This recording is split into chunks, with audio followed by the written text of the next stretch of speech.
பவானி ஆறு எங்கே ஸ்டார்ட் ஆகுதுன்னா அத்திக்கடவுல தான் ஸ்டார்ட் ஆகுது. சரிங்களா?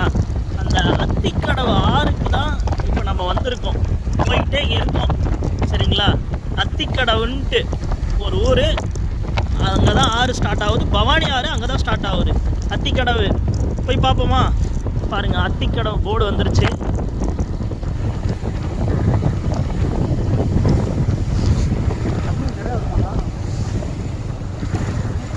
ஒரு வேளை பாயிண்ட் வந்துட்டோம், அத்திக்கடவு ஆறுக்கு வந்திருக்கோம். மக்களை பார்த்துக்காங்க மக்களை, இதுதான் அத்திக்கடவு ஆறு. இங்கேருந்து தான் பவானி ஆறு ஸ்டார்ட் ஆகுது. தண்ணி லைட்டாக தான் ஃபோர்ஸ் அதிகமாக போயிட்டுருக்கு. அந்த சத்தம் கேட்குதா உங்களுக்கு? முதல்ல அந்த பக்கம் பார்த்தீங்க, இப்போ ஆறு இந்த பக்கம் பார்ப்போம்.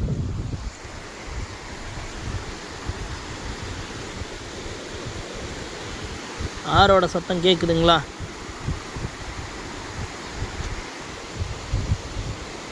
எப்படி இருக்குது வியூ பாயிண்ட்? வேறு லெவலில் இருக்கா மக்களே. இந்த மாதிரி இடத்துக்கு வாழ்க்கையில் ஒரு தடவையாவது வந்துட்டு போயிருங்க. இந்த ஃபாரின் படத்தில், அனகோண்டா படத்தில் பார்க்குற மாதிரியே அதே மாதிரி ஆறாக இருக்கா? வேறு லெவலில் இல்லை, நல்லா இருக்குது பாருங்கள்.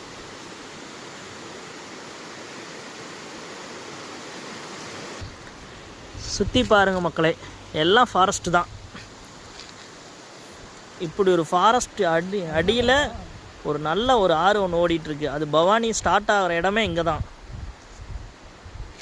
சுற்றி பாருங்கள்.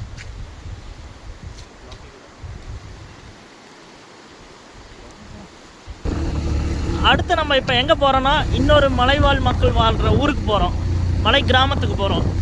பியூர் வில்லேஜ், அதுதான் இயற்கை காற்றோட அமைந்திருக்க வில்லேஜ். இங்கே குடியிருந்தால் எந்த ஒரு நோயுமே வராது யாருக்குமே. மக்களே, அடுத்த மலைவாழ் மக்கள் வாழ்கிற கிராமத்துக்கு போயிட்டுருக்கோம். சரிங்களா? இந்த கிராமத்துலேயும் ரோடு வசதி பாருங்கள், கவர்மெண்ட்லேருந்து சூப்பராக பண்ணி கொடுத்துருக்காங்க. இங்கே பாருங்கள், ரோடு வசதி பார்த்திங்களா? எவ்வளோ அழகாக அருமையாக பண்ணி கொடுத்துருக்காங்க. இவ்வளோ ஃபாரஸ்ட்லேயும் இவ்வளோ இந்த மக்கள் இருக்காங்க அப்படின்ட்டு நம்ம கவர்மெண்ட்டு புதுசாக ரோடு போட்டு கொடுத்துருக்காங்க. அதுவும் புதுசாக இப்போ தான் போட்ட மாதிரி இருக்குது, ஒரு 3 மாதம் இருக்கும் போல் இருக்குது. நல்லா இருக்குது பாருங்கள், வியூ பாருங்கள், வியூ எப்படி இருக்குன்ட்டு வேறு லெவலில் இருக்குது பாருங்கள்.